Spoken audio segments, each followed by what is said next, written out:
بسم الله الرحمن الرحيم. السلام عليكم ورحمة الله وبركاته. الحمد لله وكفى، والصلاة والسلام على رسولنا وحبيبنا المصطفى وعلى آله وصحبه أهل التقى والوفا. رب اشرح لي صدري ويسر لي أمري واحلل عقدة من لساني يفقه قولي. سبحانك لا علم لنا إلا ما علمتنا إنك أنت العليم الحكيم. لا حول ولا قوة إلا بالله العلي العظيم. اللهم اجعلنا الذين يستمعون القول فيتبعون أحسنه. اللهم يا عليم علمنا القرآن. اللهم يا عليم علمنا التأويل. اللهم يا عليم علمنا البيان. اللهم آمين, Allahumma amin, Allahumma amin. Yang saya muliakan saudara pengacara majlis, yang berbahagia Tuan Pengerusi Masjid Jami'ul Badawi, Timbalan Pengerusi, Ashabul Fadilah Tuan Imam, Ahli Jawatan Kuasa Masjid, seterusnya tuan-tuan dan puan-puan, hadirin dan hadirat yang dirahmati dan dikasihi oleh Allah Subhanahu wa taala. Pertama sekali, marilah sama-sama kita bersyukur kepada Allah Subhanahu wa taala dengan kesempatan yang telah diberikan kepada kita. Mudah-mudahan Allah Ta'ala mengurniakan rahmat dan kasih sayang Dia. Apatah lagi kita berada di dalam rumah Allah Subhanahu wa Ta'ala, seperti mana yang disebutkan oleh baginda Nabi SAW dalam sebuah hadis yang dimuatkan di dalam kitab Nasaihul Ibad, yang menyatakan bahawa antara perkara-perkara yang akan menyelamatkan kita daripada api neraka Allah Subhanahu wa taala, kata hadis Nabi, iaitulah intizarus salah ba'da salah, menunggu semayang daripada lepas kita semayang. Tuan-tuan malam ni, tuan-tuan semayang maghrib tadi ni, habis-habis semayang maghrib, sambil-sambil kita nak tunggu Aisyah, maka kita selangi dengan sedikit tazkirah dan peringatan. Itu lebih baik, dan mudah-mudahan Allah Ta'ala memberikan jaminan lisan Nabi SAW tu kepada kita. Tuan-tuan, malam ni dengan kesempatan yang ada, kita akan cuba melihat beberapa perkara yang boleh kita ambil daripada ilmu Allah Subhanahu wa taala mengenai wasiat ataupun pesanan yang telah dibuat oleh seorang ahli hikmah yang terkenal dengan nama dia Luqman Al-Hakim. Luqman nama dia, Al-Hakim itu adalah hikmah yang Allah Ta'ala berikan kepada dia. Hikmah ni makna dia apa, tuan-tuan? Makna dia kebijaksanaan. Tak semua orang Allah Ta'ala bagi bijaksana. Tuhan boleh bagi ilmu kepada orang, tapi bijaksana atau orang pala batas kata cerdik itu tak semua orang ada. Dia tu mengaji tinggi, dia tu hebat, ilmu banyak, tapi tak apa cerdik. Ada juga jenis macam tu. Ada orang yang mengaji tak tinggi, tapi dia cerdik. Tuan-tuan pernah dengar kisah macam-macam. Kalau dulunya di Mesir, dia terkenal dengan kisah Abu Nawas. Orang cerdik lah tu. Dan di Mesir juga terkenal dengan kisah Juha. Kan? Orang cerdik tu. Tapi mengaji tak tinggi pun. Kan? Tapi dia cerdik tu, tuan-tuan sekalian. Orang yang cerdik, orang yang ada ilmu ni. Contoh dia, kita tengok contoh dia lah. Nak naik pokok nyok, dia duduk kira tu, pokok nyok berapa tinggi ni, orang ada ilmu lah. Berdasarkan kepada ilmu dia naik, lepas tu nak ambil buah nyok tu berapa lama, dia duduk kira macam tu. Orang yang tak ada ilmu tapi cerdik, dia pipi bawah tu, dia honggak-honggak pokok nyok, jatuh buah nyok. Kan? Cerdik cara dia lah. Dan benda tu dalam istilah persuratan itu disebut sebagai hikmah. Dan hikmah itu diberikan kepada Luqman. Yang mana Luqman ni tuan-tuan, kita tengok sejarah Luqman ni. Kalau kita buka dalam kitab tafsir Ibnu Kathir, banyak riwayat-riwayat, antara dia yang paling banyak meriwayatkan cerita tentang Luqman ini adalah Ibnu Abi Hatim. Jadi banyak bermain kisah-kisah tentang Luqman. Luqman ni, kelebihan yang Allah Ta'ala bagi kepada dia, dia adalah satu orang yang cukup pemalu. Ini Luqman. Bila seorang pergi tanya dia, Al-A'mash, seorang ulama tafsir, dia membuatkan satu riwayat, dia dapat satu riwayat dalam tafsir dia. Ada orang pergi tanya Luqman, wahai Luqman, apakah kelebihan yang hang buat sehinggakan hang diberi hikmah oleh Allah Subhanahu wa taala? Sebab berdasarkan kepada hadis Nabi SAW, Nabi kata, man amila ilma faqad warasahu Allahu ma lam ya'lam. Apa makna hadis Nabi ni tuan-tuan? Nabi kata, man amila ilma, siapa yang beramal dengan ilmu yang ada pada diri dia. Siapa yang beramal dengan ilmu yang ada pada diri dia, faqad warasahu Allahu ma lam ya'lam. Faqad ni makna dia taukid. Taukid ni apa? Nabi kata pasti Allah Ta'ala akan mewariskan kepada dia satu ilmu yang dia pun tak tahu kata dia ada ilmu tu. Dia pun tak tahu. Dia main daripada mana dia tahu, bila terjadi satu-satu tuntutan kepada dia, baru dia bawa keluar. Nak dapat tu syarat dia macam mana? Beramal dengan ilmu yang ada pada kita. Kita tahu, kata main masjid ni bagus, kita tahu ilmu tentang main masjid, kita tahu tentang kelebihan-kelebihan duduk dalam masjid. Maka kita amalkan ilmu tu dengan penuh keyakinan berdasarkan ilmu yang kita ada. Tuhan akan bagi kepada kita satu ilmu yang kita pun tak tahu. Faqad warasahullah ma lam ya'lam. Tuhan akan bagi kat kita. Dan benda ni tuan-tuan sekalian banyak terjadi kepada para ulama. Ulama-ulama dulu yang beramal dengan ilmu yang ada pada diri mereka. Sebab itulah kalau tuan-tuan pernah dengar satu istilah yang disebut sebagai karamah, yang diambil daripada perkataan karim, kemuliaan.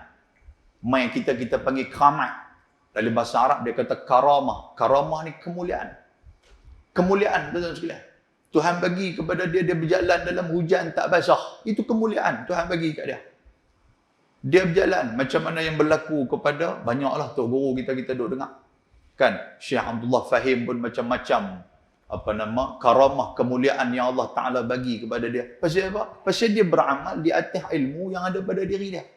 Kita hari ni sebab apa tak dapat kemuliaan dan karamah tu Tuhan bagi kat kita? Pasal kita dengan ilmu kita pun kadang-kadang kita yakin tak yakin. Kalau kita yakin tu Tuhan bagi. Pasal itu keyakinan hang. Tak.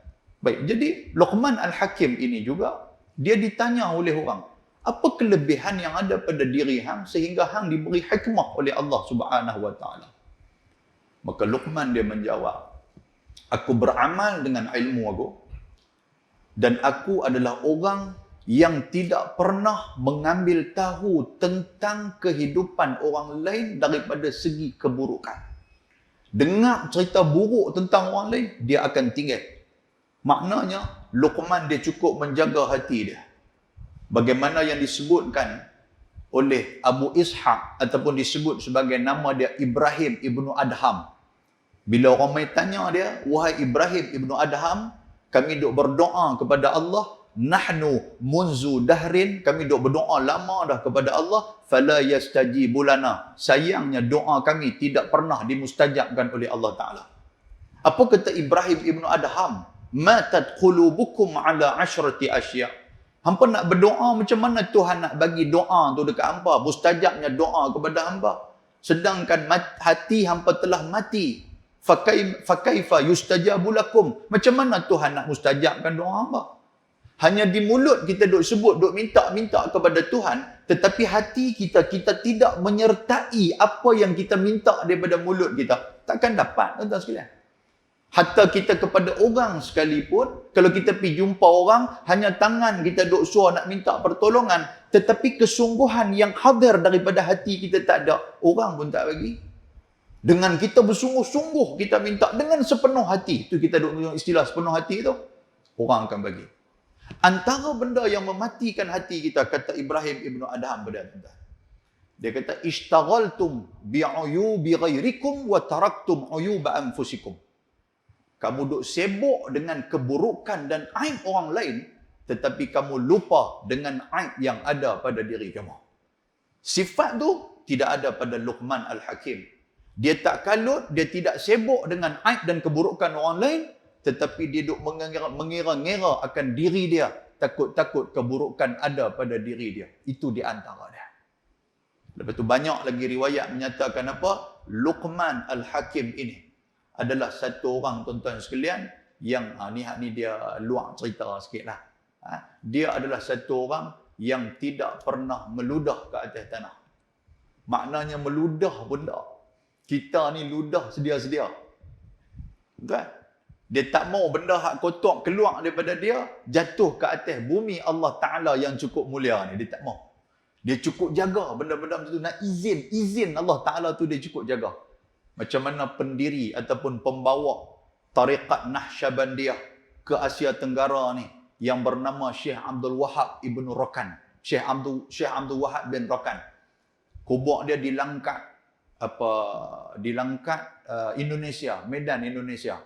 Tiap-tiap tahun mereka akan buat haul dia, sambut haul dia tu. Ramai orang pergi, orang Malaysia pun ramai pergi. Satu hari, tuan-tuan sekalian, dia naik perahu. Bila dia naik perahu, waktu tu dalam waktu duha, waktu tengah hari. Ni yang kata dia cukup jaga tentang keizinan. Dia tak mau langsung bersangkut paut dengan orang.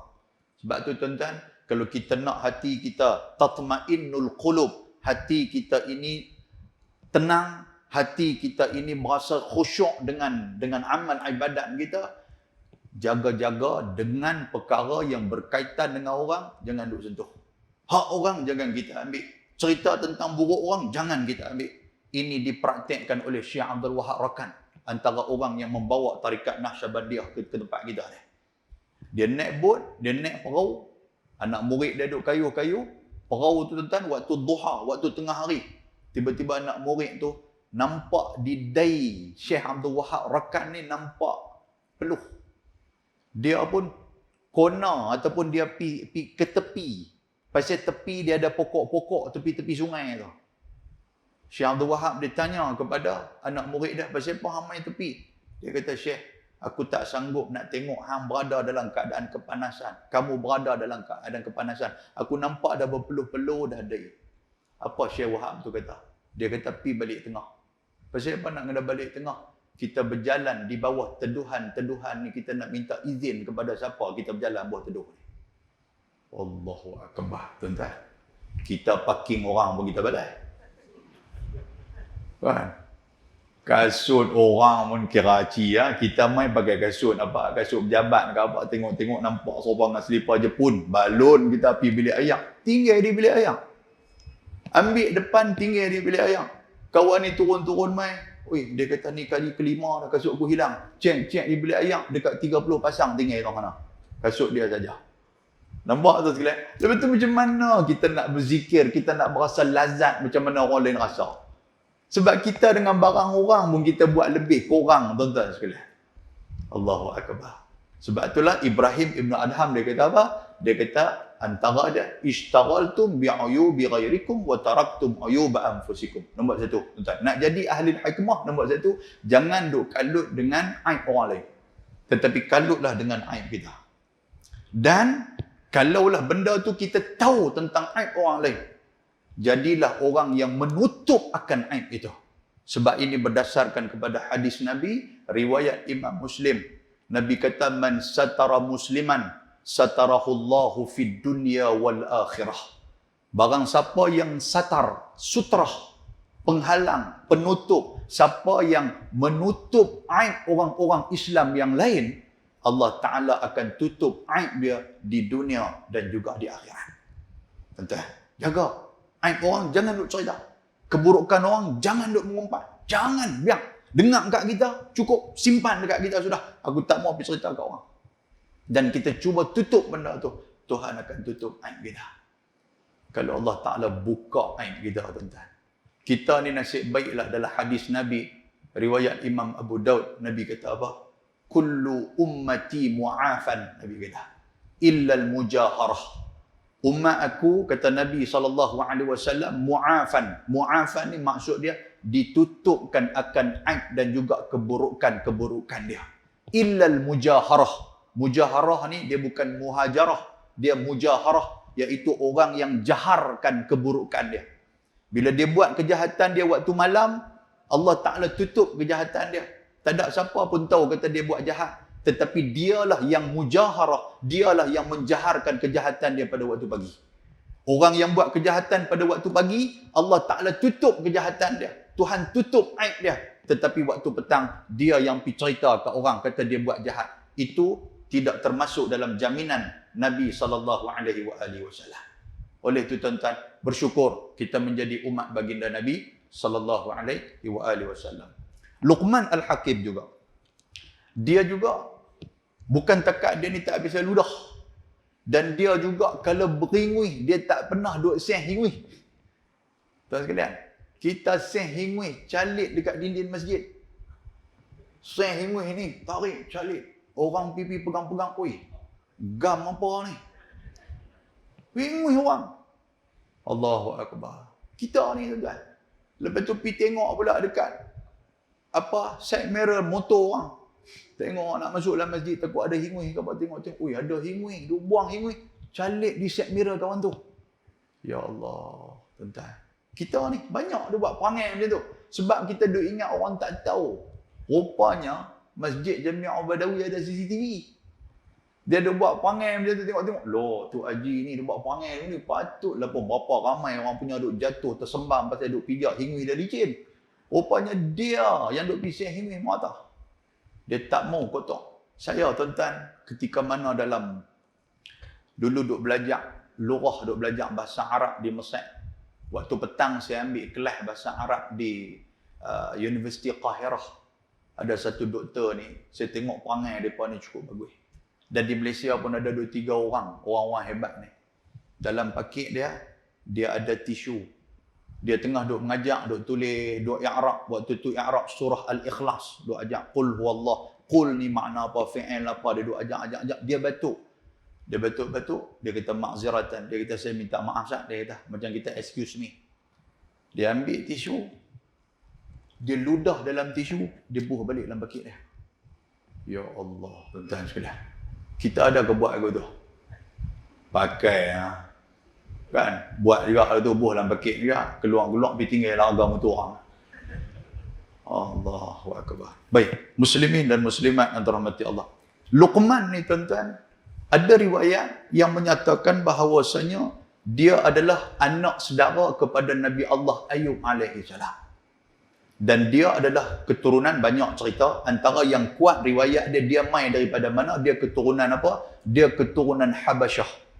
Dia keturunan Habasyah. Tuan-tuan tahu bila kata keturunan Habasyah ni macam mana rupa dia? Dia berkulit hitam dan dia rambut dia rintin, hidung dia hidung yang pesek, dia mempunyai bibir yang tebal, maknanya orang negro, tuan-tuan sekalian. Itulah dia. Sebab tu pada zaman Nabi SAW ada satu orang yang menjadi hamba. Dia ni orang kulit hitam, dia jadi hamba. Orang duk kata kat dia macam-macam. Orang duk panggil kat dia Ibnu Sauda. Orang tak kata kat dia, orang kata dekat mak dia. Pasal mak dia lah, dia hitam, mesti mak dia orang kulit hitam. Dia kata, Ibnu Sauda, wahai anak kepada ibu yang hitam. Dia panggil. Kita tuan-tuan, jenis kita duk maki orang ni tak teruk terang orang Arab. Orang Arab dia maki pak. Wahai Ibnu Sauda, wahai anak kepada bapa yang hitam. Oh, mampus kita. Kita kalau hitam ni, weh hitam, dia panggil hitam ni, dia tak panggil, weh pak hang hitam. Dia panggil gitu ke? Dia panggil pak hang hitam tu jerman muka dia. Orang Arab tak, dia panggil, ya Ibnu Sauda, wahai bapa, wahai anak kepada bapa yang ibu yang hitam. Sampai kawan ni pergi mengadu kepada antara salah satu khalifatul Rasul sallallahu alaihi wasallam. Waktu tu Sayyidina Uthman Ibn Affan. Dia pergi mengadu, wahai Uthman, aku tak tahan dah lah nak hidup di sini. Pasal apa? Orang pakat duk keji aku, duk kata aku hitam. Tuan-tuan tengok apa Uthman kata. Uthman kata, hang jangan bimbang dengan kulit yang ada pada diri hang. Kerana di atas dunia ni ada 3 orang kulit hitam yang dimuliakan oleh Allah Subhanahu Wa Taala. Nombor 1 siapa dia? Bilal bin Rabah yang berkulit hitam, dia dimuliakan oleh Allah Subhanahu wa taala. Sehingga kan ada riwayat, dan ini pun jadi perbezaan pandangan ulama. Derapan tapak kaki dia itu sudah didengar di syurga, sedangkan dia masih lagi berada di atas dunia. Hatta riwayat tu ditanyakan kepada dia, apakah amalan yang kamu buat? Dia menyatakan bahawasanya dia selalu mengamalkan salat sunat selepas daripada mengambil wuduk. Tuan sekalian, buat macam tu. Kulit hitam dia tu, bila masuk dalam syurga, dia orang kata apa? Orang panggil kikih ke bahasa kita? Dikikih kulit hitam tu naik putih. Hak hitam-hitam tu dilemparkan dalam syurga, berebut bidadari pakat duk berebut kulit hitam tu. Allahu Akbar. Tuan-tuan, lepas badan ni jangan tuan-tuan berterjulah minyak hitam pula. Pakat nak jadi hitam belakang. Yang kedua, kata Uthman Ibn Affan, dia kata apa? Nombor 1, Bilal bin Rabah. Nombor 2, Mahjaq Maula Ibnul Khattab, iaitulah Mahjaq ni seorang hamba kepada Sayyiduna Umar Ibnul Khattab radhiyallahu taala anhu. Dia ni pun bagus. Dia duduk dengan Sayyidina Umar zaman sebelum Umar masuk Islam, sampailah selepas zaman Umar masuk Islam. Umar nak memerdekakan dia, dia tak mau, dia nak duduk dia dengan Umar. Walaupun sebelum tu duduk kena pukul dengan Umar. Tapi dia sabar. Umar ni bila sebut tentang Mahjaq, tentang hamba dia, Umar akan menangis. Pasal apa? Pasal hamba aku, walaupun aku terajang dia, aku pijak dia, aku dera dia macam-macam, tetapi dia tidak pernah meninggalkan aku. Dia pegang macam mana? Selagi mana saya berkhidmat dengan Tuhan, saya takkan lari. Pasal benda tu dilarang oleh Allah Subhanahu wa taala, seorang hamba yang lari daripada Tuhan dia. Tuan-tuan, dia dimuliakan oleh Allah Subhanahu wa taala. Dan yang ketiga, kata Uthman Ibn Affan, orang kulit hitam yang ketiga yang dimuliakan oleh Allah Ta'ala siapa dia? Iaitulah Luqman Al-Hakim. Luqman yang diberi hikmah oleh Allah Subhanahu wa Ta'ala. Hebatnya Luqman ni tuan-tuan sekalian, sehinggakan Allah Ta'ala merakamkan dia di dalam Al-Quranul Karim. Dan sebutan nama Luqman itu disebut sebanyak 2 kali dalam surah Luqman. Pada ayat yang ke-12 dan juga ayat yang ke-13. InsyaAllah kita akan tengok apa intipati kepada ayat-ayat ni dengan kesempatan yang ada. Sebelum tu tuan-tuan sekalian, ini amalan para ulama, amalan tok-tok guru dulu yang kita ambil. Antara khasiat ayat ni, surah Luqman ni, surah yang ke-16, tuan-tuan boleh catat, surah yang ke-16. Yang ni, ini bukan hadis Nabi. Daripada kita duk pergi jumpa bomo yang karut-marut, mencari barang yang hilang, lebih baik kita memperbanyakkan kita baca ayat yang ke-16. Sebab amalan tok-tok guru, amalan guru para ulama, dia kata apa? Ayat yang ke-16 adalah ayat untuk mengembalikan benda yang hilang. Tuan-tuan keluar sekejap lagi, motor hilang. Contoh dah lagu tu. Wala'ayazubillah. Bukan masjid ni, masjid lain. Kan? Keluar pergi mana? Motor aku baru beli ya motor. Kan? Beda nak rentas, pasal dah boleh rentas dah. Rentas negeri boleh dah. Kira nak rentas, tengok motor kita orang rentas dulu. Oh, kata kacau. Lepas tu dia kata ada bomo bagus punya di Lahang Kepang. Ambil cari. Kita pun pergi cari bomo bagus. Ni tak ada nak mengaji malam ni. Pergi cari bomo Kepang. Lahang Kepang. Tak ada pun. Tak kita pergi cari mampu saya. Pergi tengok tang mana ada bomo Lahang Kepang. Dia kata, oh rumah tu kita pun pergi apa semua. Dia pun habang. Dia kata, jangan duk cerita apa. Tu yang kata tok bomo tu nak bagi kita percaya tau. Aku tengok muka hang, aku tahu dah hamai nak cari motor kan. Kita pun dengar bukana tu kita dengar. Nampak macam kasar tu rumah ni. Doh dah. Motor hang warna merah kan? Merah. Oh, Wai suku. Dia tahu. Tok bom motor mana? Rupanya tok bom tu yang balai. Contoh. Kita dok pergi percaya ke dia percaya akidah berosak apa pun tak ada tuan sekalian. Lebih baik kita mengamalkan surah Luqman dalam ayat yang ke-16, mencari barang yang hilang. Apa dia? Allah Ta'ala kata, tuan-tuan dengar ayat ni, tuan-tuan biasa ada baca. Ya bunayya innaha in takum mithqala habbatin min khardalin fatakum fi sakhratin aw fi samawati aw fil ard ya'ti biha Allah innallaha latifun khabir. Apa makna dia?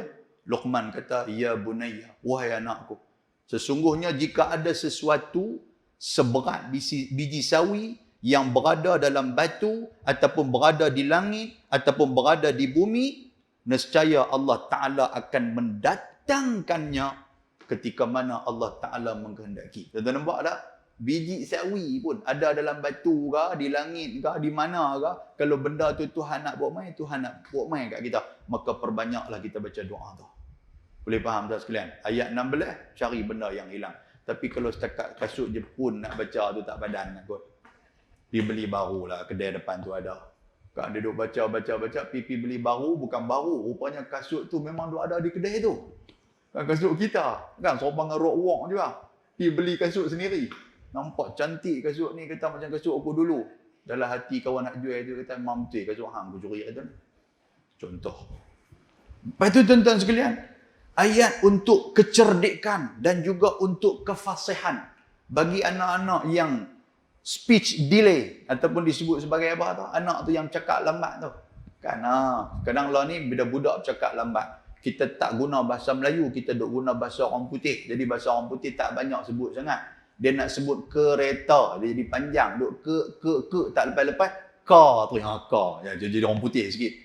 Dengan Tok Wan pun kata, aku balik rumah cucu aku penin langsung. Aku nak ajak dia makan nasi, aku nak sebut apa, aku tak tahu dia kata. Kan? Eat, aku bodoh eat, datang apa, logo tu lah. Tok Wan pun penin. Cakap orang putih punya pasal. Baik. Tuan-tuan boleh ambil dalam ayat yang ke-27 dan juga ayat yang ke-28. Apa kata Allah Subhanahu wa taala? Walau annama fil ardi min syajaratin aqlam wal bahru yamudduhu min ba'dihi sab'atu abhurin ma nafidat kalimatullah innallaha azizun hakim.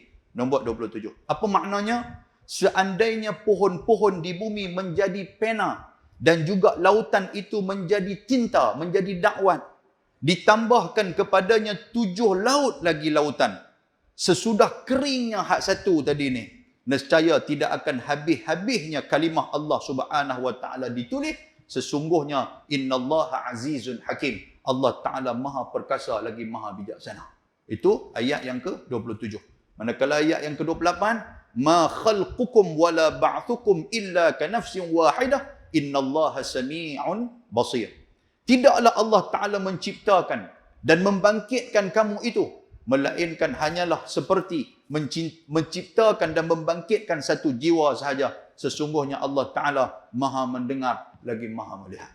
Tuan-tuan, dua ayat ni, 27 dengan 28. Tulis bagi cantik-cantik, balik kita tengok, mengapai? Hak mana orang yang tak apa nak cerdik, baca. Tuan sekalian.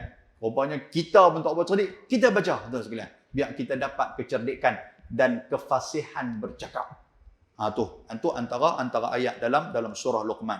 Satu lagi yang boleh kita ambil amalan tuan-tuan sekalian, iaitulah untuk menyelamatkan kita. Yang ni pun ada banyak pandangan yang menolak juga, tapi tak salah untuk kita fadailul a'mal, untuk kita nak beramal. Iaitu dalam surah Luqman ayat yang ke-31. Itu nak nak menyelamatkan kita daripada banjir besar. Tuan sekalian. Sebab kita tengok hari ni di Terengganu banjir besar. Lepas tu saya dapat mesej daripada kawan pula, kata di Medan pula air naik tu sampai hapus rumah-rumah. Tuan sekalian. Siap dengan bawa kereta lagi. Daripada mana kereta dia bawa, tengok-tengok duduk dalam bilik rumah kita. Kan? Kereta tu duduk tang mana tu, sedang-sedang air dah surut, ada kereta dalam bilik rumah kita. Nak buat turun lagu mana? Pakai nak kena pecah dinding betul ya. Kan? Baik. Ayat dia dalam ayat yang ke-31 Allah Taala kata apa? Alam tara annal fulka tajri fil bahri bi ni'matillah liyuriyakum min ayatihi inna fi dzalika laayatin likulli sabarin syakur. Apa makna dia?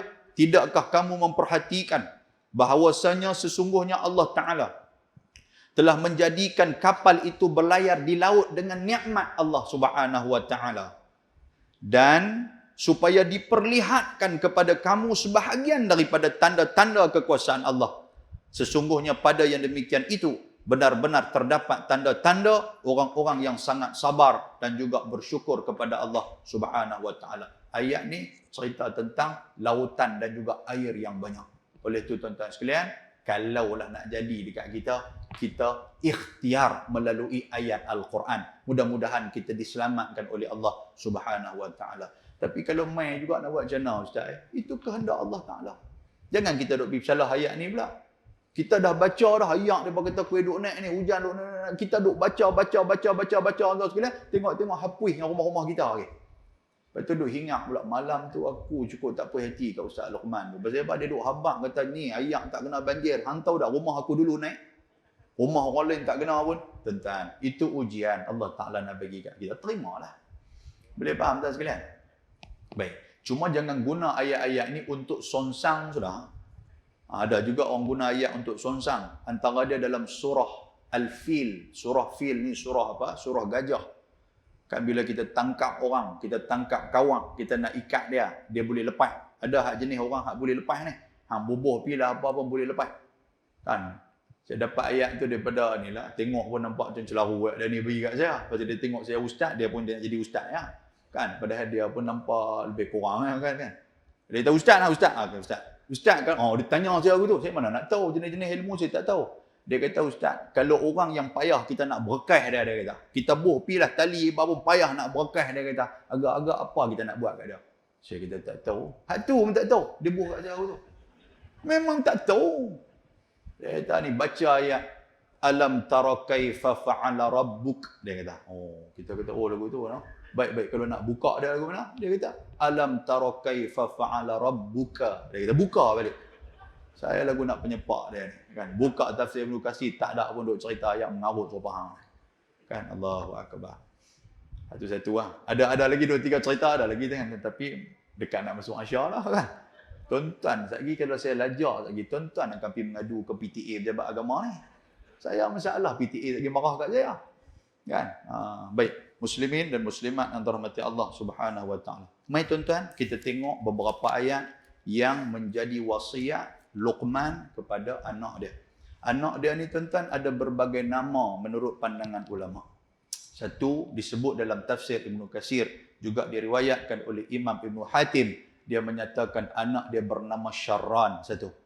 Yang kedua, anak dia bernama Tarran, dua. Tuan sekalian. Pasal apa dia sayang sangat kepada anak dia Luqman ni, anak dia Tarran ataupun Syarran ni pasal apa? Pasal dia ada ramai anak dan dia diberi ujian oleh Allah Subhanahu wa taala. Hak ramai tu bakal meninggal habis tinggal seorang tu. Tak tinggal seorang tu. Hak itulah dia manfaatkan betul-betul. Apa saja nasihat dia akan bagi. Malah ada dalam riwayat Israiliyat menyatakan bahawa anaknya itu akhirnya mati dalam keadaan tidak mengikut jejak langkah Luqman. Maknanya bukan mati dalam keadaan salim, dalam keadaan beriman kepada Allah wal-a'yazubillah. Itu pandangan, ada pandangan macam itulah. Nah sekalian, sebab nak abang apa? Hidayah bukan milik kita. Hidayah bukan milik kita. Kan? Tuan-tuan, hatta orang yang saya kagumi, Profesor Dr. Abdul Malik Karim Amrullah. Tuan-tuan pernah dengar? Dia antara orang yang buat kitab tafsir Al-Azhar. Saya rasa di masjid-masjid banyak ada tafsir Azhar. Siapa dia ada itu? Dia adalah Profesor Dr. Hamka. Hamka ni tuan-tuan sekalian. Dia, Profesor Dr. Hamka, dia diberi ujian oleh Allah Subhanahu wa taala. Adik dia, iaitulah Profesor juga adik dia. Profesor Haji Abdul Wadud. Nama adik dia. Adik dia, sayangnya Hamka menjadi orang yang duk sebar ajaran Islam. Dan Hamka lah antara orang yang ketika mana pada zaman waktu tu, kalau tak silap saya, zaman Soekarno ke zaman Soeharto ke dia menjadi presiden. Soekarno pernah panggil Hamka tu untuk sama-sama sambut Pop daripada Vatican City. Panggil dia. Mai Hamka, kita sambut ni, depa nak turun main Indonesia ni. Pop tu nak turun main Indonesia. Kita nak tunjukkan semangat semangat beragama kita ni. Sebab di sana mengamalkan Pancasila. Antara dia apa? Kebebasan beragama tu ikut. Kalau pak hang Islam, mak hang tak mau ikut benda tu, tak ada masalah. Pancasila dia amalkan. Jadi bila pop dia nak turun, dia panggil Hamka mai. Waktu tu Hamka adalah pemuka ataupun disebut sebagai mufti lah waktu tu. Sebab dia menjadi pengerusi dan ketua kepada Majlis Ulama Indonesia mula-mula sekali. Kita panggil MUI tu, Majlis Ulama Indonesia. Dia kata aku takkan turun sekali-kali, dia kata. Pasal apa bapa Hamka tak mau turun? Macam mana aku nak turun menyambut orang yang telah menyesatkan generasi aku daripada agama Islam? Dia cukup tegas yang kata Hamka ni, tuan-tuan. Dia tegas Hamka ni. Tapi dalam ketegasan dia pun ada kelembutan yang ada pada diri dia. Hamka ni. Dia pernah cerita daripada anak dia dalam novel bapa aku, cerita tentang bapa aku, cerita tentang Hamka. Dia pernah naik kapal nak berlayar ke Mekah, waktu tu kapal haji. Duk dalam tu dia pernah semayang berjemaah, tiba-tiba kapten kapal tak bagi semayang berjemaah. Hamka terus maki kapten kapal itu. Kan dengan bahasa Padang dia lah, maang paang. Rupanya ada juga bahasa Padang ang juga ada tak? Maang paang apa tu dia kata maki. Pasal apa kami tak boleh semayang berjemaah? Sedangkan kita duduk di lautan yang bergelora ni, perlu kita dekatkan lebih diri kepada Allah Subhanahu Wa Taala. Kalau dalam waktu keadaan macam ni hang cuba nak memisahkan semayang berjemaah, hang jawab depan Allah Taala, kalau Tuhan buat mai bala kepada kita semua akan kena. Dia kata. Tu Hamka tu. Karang tu sekalian. Tapi dalam soal kemaafan, kelembutan, tuan-tuan, Hamka pernah dikaitkan dengan PKI. Waktu tu Parti Komunisme Indonesia. Orang pergi kata Hamka ni salah seorang daripada tali barut Parti Komunisme Indonesia. Terus sekalian. Dia ditangkap waktu tu. Waktu tu ada Jeneral Pramuka apa tu, Jeneral tu. Jeneral tu pernah panggil Hamka, tangkap Hamka. Jeneral tu waktu Hamka duduk atas meja, dia angkat kaki tak atas meja. Dia kata, Pak Hamka, dia kata, hang telah memecah belahkan masyarakat. Hang nak join negara Indonesia kepada Malaysia. Waktu tu ada konfrontasi dengan Malaysia. Tak sekalian.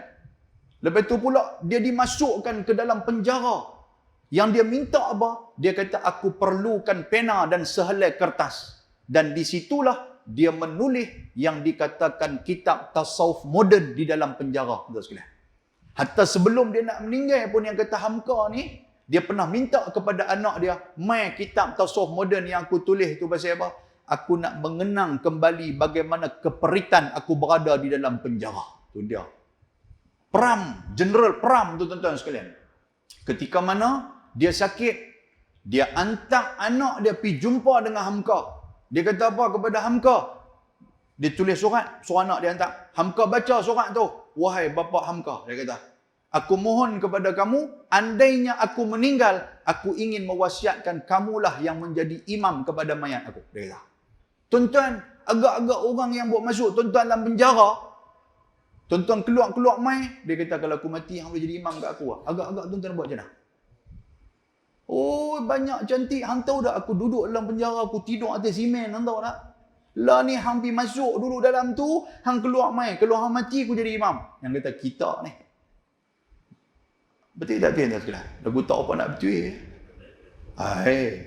Kan? Orang yang membaca kisah Hamka ni dalam kitab bapa aku ni, tuan-tuan duk tengok-tengok. Hamka mau tak mau? Hamka mau tak mau? Rupanya tuan-tuan, Hamka mengirimkan khabar gembira. Ya, aku akan datang semasa perkebumian mereka nanti. Itu dia. Hamka tulis, dia kirim. Dia kata, habang kat Pak Ham, kalau Pak Ham meninggal, jangan bimbang. Aku akan pergi untuk menjadi imam kepada dia. Lunaknya hati dia dengan kemaafan, tuan-tuan sekalian. Ya Allah, itu cerita bapa Hamka. Baik, muslimin dan muslimat yang dirahmati Allah Subhanahu Wa Taala. Surah Luqman, kita pengen ambil satu dua lagi. Jam dah bunyi dah. Tuan-tuan boleh duduk relin kat saya kan, relin kat jam ke apa? Apakah nasihat? Antara nasihat yang disebut oleh Luqman kepada anak dia, tuan-tuan sekalian. Ayat yang ke-12, Allah Ta'ala sebut, وَلَقَدْ آتَيْنَا لُقْمَانَ الْحِكْمَةَ أَنِ يَشْكُرْ لِلَّهِ وَمَنْ يَشْكُرْ فَإِنَّمَا يَشْكُرُ لِنَفْسِهِ وَمَنْ كَفَرَ فَإِنَّ اللَّهَ غَنِيٌّ حَمِيدٌ. Nombor 1. Pesanan ni bukan Luqman yang pesan kepada anak dia, tetapi dia dipesan oleh Allah Subhanahu Wa Taala, jangan kufur dengan hikmah yang telah aku bagi kepada hang wahai Luqman. Apa kata Allah Taala? Walaqad ataina, sesungguhnya kami telah mengurniakan kepada Luqman apa dia? Iaitulah hikmah, kebijaksanaan. Bila dikurniakan kepada kita ilmu, kita dapat ilmu, kita grade ke, kita dapat ijazah ke, ada master ke, ada PhD ke, ada apa-apa saja ilmu dekat kita, jangan lupa anishkur lillah. Anishkur lillah. Jangan lupa bersyukur kepada Allah Subhanahu Wa Taala. Itulah di antara perkara yang mula-mula sekali kita kena buat.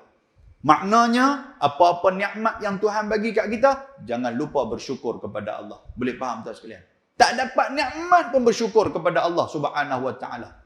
La in syakartum la azidannakum wa la in kafartum inna adzabi lasyadid.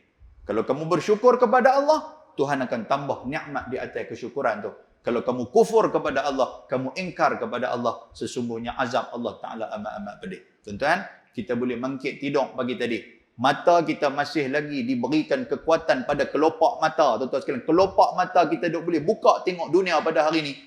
Kalimah yang terpacul keluar daripada mulut kita semasa kita mangkit tidur, apa dia? Alhamdulillahilladzi ahyana ba'dama amatana wa ilaihin nusyur. Betul tak tuan sekalian? Yang tu dulu.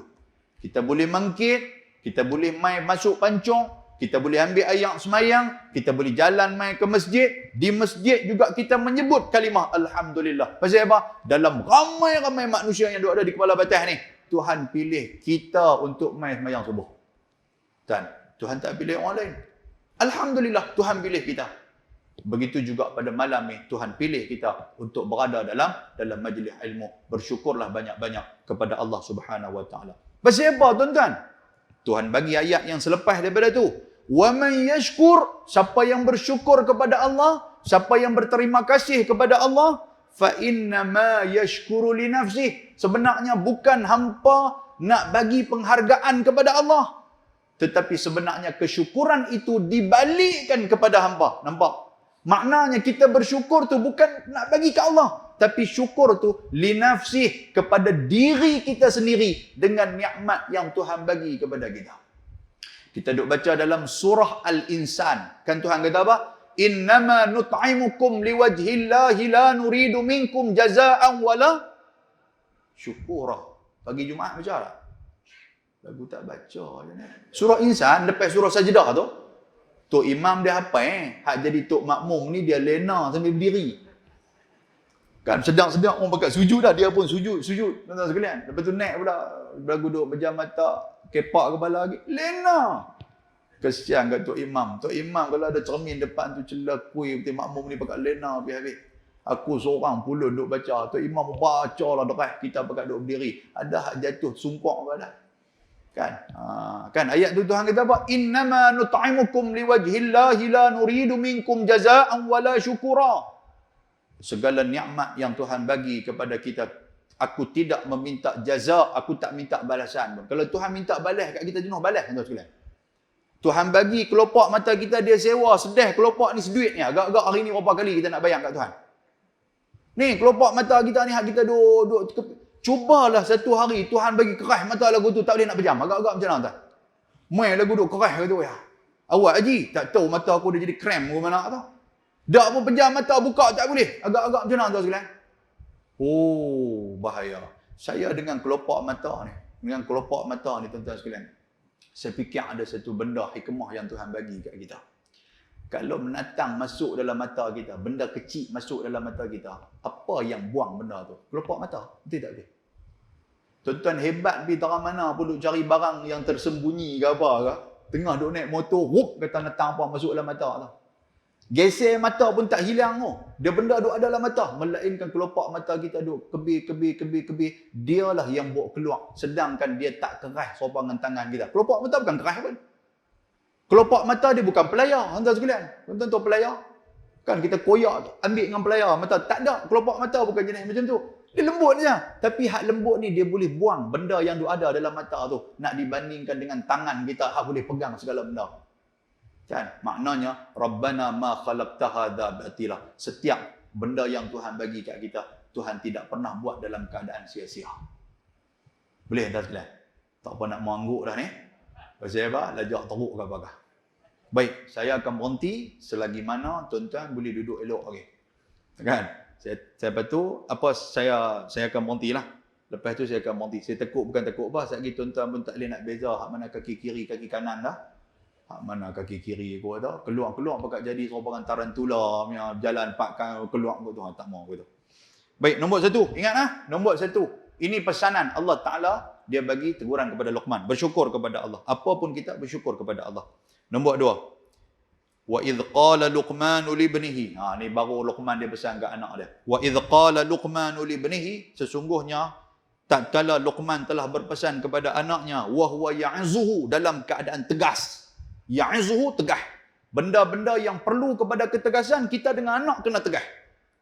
Apa dia? Dia pesan, la tusyrik billah, wahai anak aku, Qala ya bunayya, tapi dalam waktu yang sama dia masih lagi memanggil bunayya, bukan bani.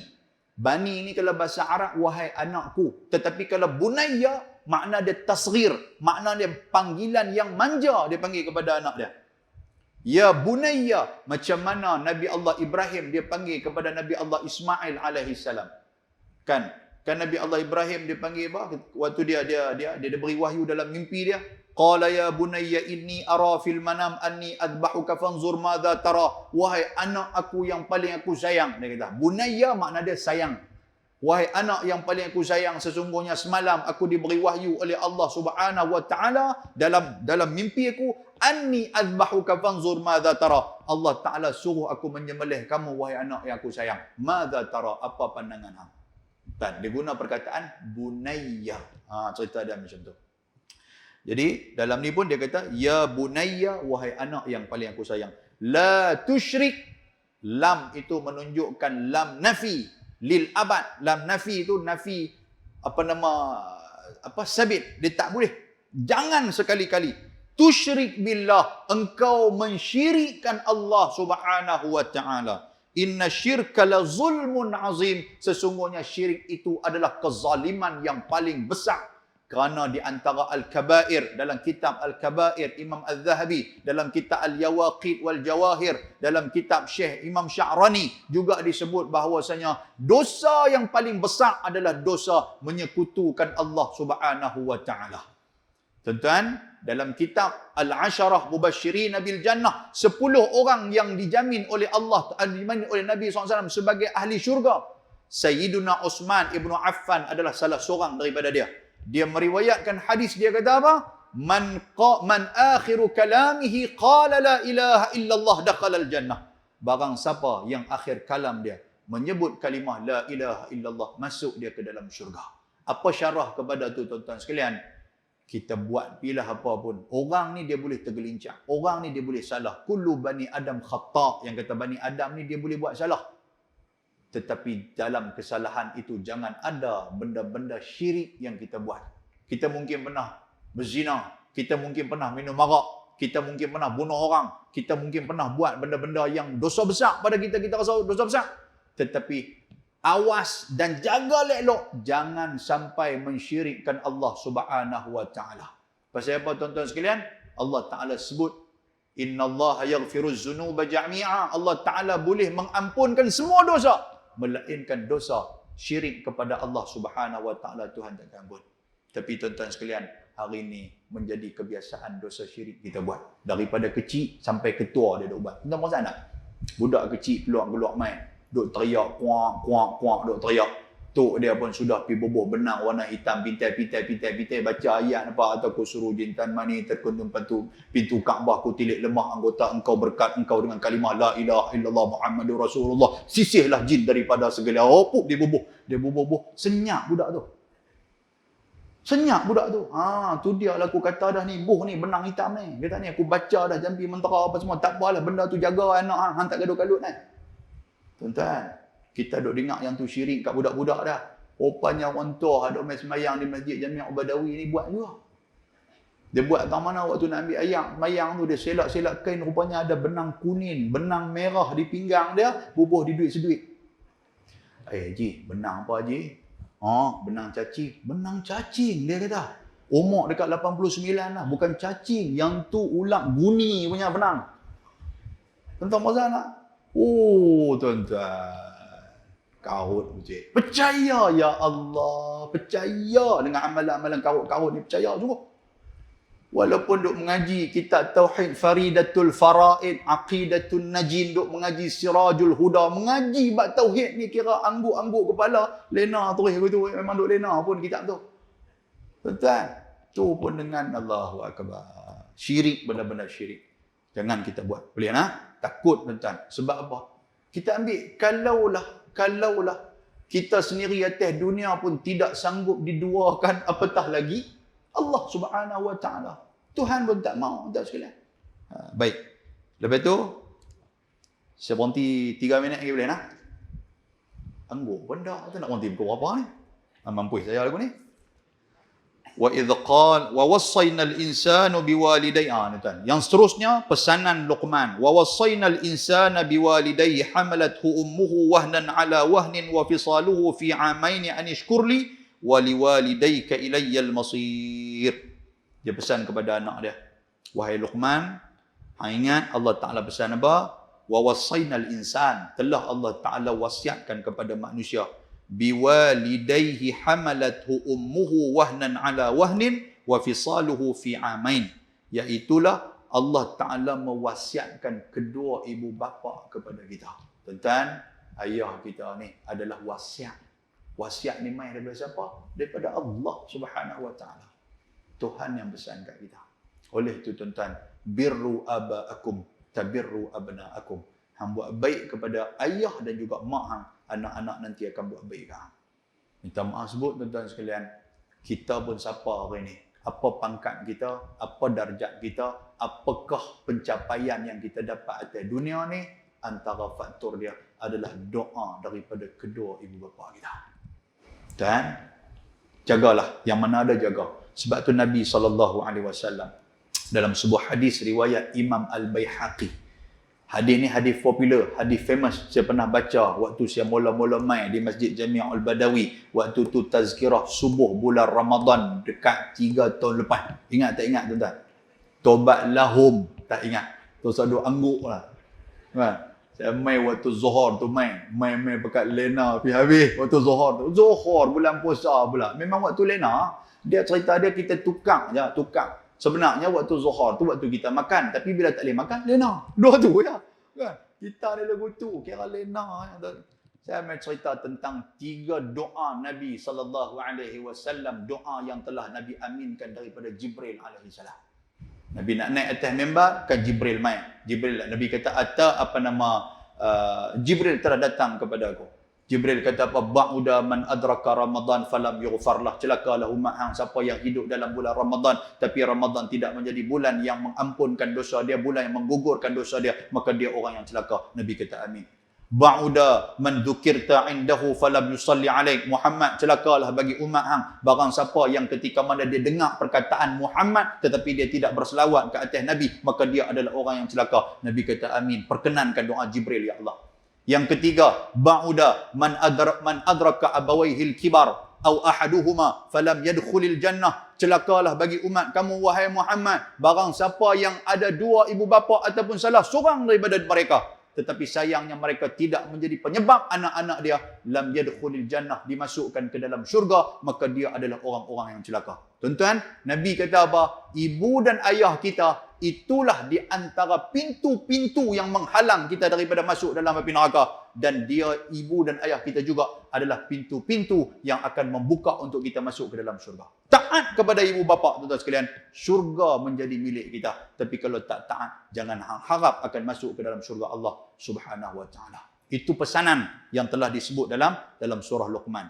Antara lagi yang terutama, prioriti dia, kelebihan dia kepada siapa? Kepada mak kita, tuan-tuan sekalian. Pasal apa? Hamalathu ummuh, pasal mak kita lah yang mengandungkan kita. Wahnan ala wahnin, daripada kesakitan, kesulitan demi kesulitan yang dia dapat. Dia tahu kata kita mengandung, tuan-tuan sekalian, bergaduh dia dengan pak kita. Tuan-tuan pernah tanya? Tak pernah bergaduh. Pasal apa? Pasal tak boleh bau badan pak kita. Pak kita mula, aku merasa kesulitan tu bermula daripada hang ada dalam perut mak hang, tahu tak? Aku tak cekik hang pun betak besar tuah lah. Doktor kata mak hang mengandung, terus dia muntah tengok muka aku, dia kata. Orang tak? Lepas tu aku nak pergi tidur dengan dia, dia kata, abang saya tak boleh bang, bau badan abang. Oh, hang tak syok dah bau badan aku. Bukan, anak tak mau, anak yang tak mau. Kita main waktu berujan lagu ni, takkan nak lena di dapur sambil peluk tong gas. Hujan, boom, guruh kilap, merangkak pelan-pelan pi nak naik atas katil. Bini terjaga. Buat apa? Kelang kabut lari keluar, sobangan bewak kapuk keluar pergi tidur di luar pula. Tuan-tuan, 3 bulan punya duk tidur di luar. Dah kali tidur di surau di masjid gitu ya. Patutlah pun subuh awal. Pasal apa? Bini Allah teruk di rumah. Cuba bini tak Allah duha baru bangkit tidur. Tuan-tuan nak tu? Yang tu bagi bapa. Oh, dia kata waktu mak hang mengandung hang, aku pun derita, hang tahu tak? Bukan mak hang saja. Mak hang memanglah mengandung, bawa, tidur kau ni tak boleh, tidur kau ni tak boleh. Tuan-tuan puan nak yang kata ibu-ibu, tuan-tuan pergi tanya mak tengok. Dia pun tengah duk lena bagus, tiba-tiba duk berasa Allah, anak duk pusing, anak duk buat breakdance pula dalam perut ni. Dia pusing-pusing, duk bagi tali pusat pusing, pi kencing pula maklong ni. Nampak tak? Pak kita lena mengerah lah. Bang, sakit bang, anak tenang perut. Tak apa, perut hang bukan perut aku. Yang kita ni. Tuan-tuan. Okey, berapa nak Monty? Saya tak jumpa jalan Monty ni. Ya Allah, ya Allah. Baik, lepas tu pada wa fisaluhu fi amain, lepas tu bagi susu pula. Tuan-tuan sekalian, Allah bagi susu tu sikit punya seksa. Kena tengah-tengah orang ramai nak bagi kot mana, yang anak duk teriak. Nak buka pun Tok Haji 3-4 orang duduk depan dia. Tok Haji tu pun meninggal lama dah, isteri dia 6 bulan lah. Buka-buka depan Tok Haji, keluar belon hingui Tok Haji tu. Tuan-tuan tak naya lagu tu lah. Oh, berat. Oh, yang kita mak tu, merata lari pi kok ni tak kena, pi kok ni tak kena. Ya Allah. Yang tu yang kata wa fisaluhu fi amain. Dia bagi susu 2 tahun, tuan-tuan sekalian, 2 tahun. Tapi kita bukan 2 tahun, 3 tahun, 4 tahun pun ada. Dia duduk minum susu tu. Lepas tu, apa dia? Anishkurli, hendaklah engkau bersyukur kepada aku. Tuhan kata apa? Selagi mana kamu masih lagi mempunyai kedua ibu bapa, bersyukurlah kepada aku. Pasal apa? Kita ada apa-apa masalah, kita boleh telefon dia. Walaupun pak kita, mak kita, dia bukan boleh selesai masalah kita pun. Tapi kurang-kurangnya dia dengar masalah kita, tuan-tuan. Dia dengar tu pun, oh ya ke. Macam tu je. Tak apalah, mak doa bagi jadi elok. Tuan-tuan, dia berasa ni separuh daripada beban ni habis hilang. Tidak. Kita duit gaji pergi jolok-jolok, tengok-tengok ATM dia keluar jelan lidah kat kita, duit tak ada. Kita pergi tahu mana? Tekan kereta, pergi makan nasi di rumah mak.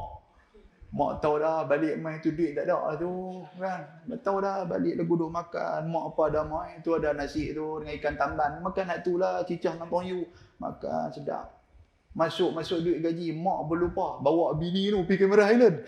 Mak kata duduk mana? Allah, mak nak murung mak pun tak apa nak kena. Duduk dalam bilik ayak mak ni sejuk dah. Oh, rupanya duduk Cameron Highland. Hantar bawa mak ambil pun. Punai tuan-tuan. Bukan kata tuan-tuan saya lah tu. Tuan-tuan bagus belakang. Alhamdulillah. Saya tu. Balik muhasabah tengoklah. Cukup aku 2 dah kan. Sampai 8. Sampai pukul berapa kita nak berhenti. Nantilah. Tengoklah dalam 45 tahun lagi saya sambung belak kot kan. InsyaAllah kita main. No? Boleh lah tuan-tuan sekalian. Cukup cakap tu. Mudah-mudahan Allah Ta'ala merahmati kita. Apa pun tuan-tuan sekalian jaga elok lah. Sebab walaupun diberikan agak kelonggaran daripada kerajaan kita ni boleh rentah apa semua ni, tapi tuan-tuan jangan alpa dengan SOP dan juga peraturan-peraturan yang telah ditetapkan oleh MKN dan juga kerajaan kita lah. Jaga elok. Pasal kawasan kita pun saya dimaklumkan ada 2-3. Hari ni tadi sahabat kita abang kata ada 6 kes di mana tahu ni. Kan? Ni pun ada surau masjid, ada satu surau yang telah ditutup. Sekalian, tutup sah pasal ada kes tu. Jadi kita pun jaga elok. Mudah-mudahan Allah Ta'ala merahmati kita insya-Allah. Terima kasih kepada Datuk kerana menjemput saya sudi, dan kepada tuan-tuan juga sanggup main walaupun duduk lah kan ni sejuk. Tuan-tuan tak mahu nak terkencing ke apa kah? Kau terkencing atas kapet masjid nak makan. Kan? Kan? Tengok tak mangkit-mangkit pun. Allahu akbar. Aqulu qawli hadha wa astaghfirullahal azim. Assalamualaikum warahmatullahi wabarakatuh. Bismillahirrahmanirrahim. Alhamdulillah, salatu wassalamu ala Rasulillah wa ala alihi wa sahbihi wa man tabi'ahu wa nasarahu wa walah. Allahumma faqihna fid din wa 'allimna at-ta'wil wahdina siratakal mustaqim. Allahumma iftah 'alaina futuhal 'arifin bihikmatika wanshur 'alaina min khazain rahmatika ya arhamar rahimin.